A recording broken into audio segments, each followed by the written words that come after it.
खेरि जे जति भएका दाजुभाइहरू जसलाई अलिकति फुर्सद पनि भयो अथवा समय दिन सक्ने आदि इत्यादि भएको कारणले गर्दाखेरि आज हामी यति जम्मा भयौँ।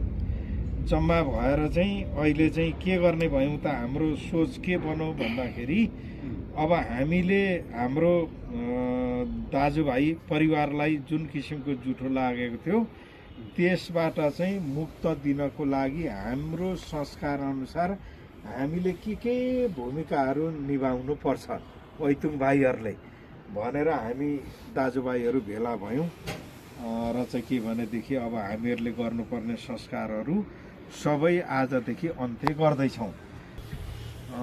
अब ल्याउनु पर्ने अब माना चामल त अस्ति पनि लिएको छौँ। यो बर्खन्तमा हामीले गर्नुपर्ने कुराहरू अचानक परो।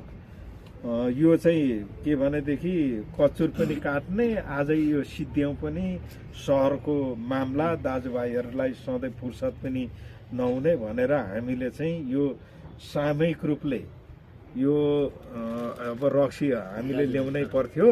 यो सामूहिक रूपले ल्याउँ। अब यसको साथी यसो फलफुल राख्यौँ हामीहरूले र चाहिँ त्यो हाम्रो जुन खोइ कागज कहाँ छ हाम्रो किरात राई चामलिङ दिबु खाम्बातिम होइन यो अर्को कुरा हो। यो सघाउने होइन।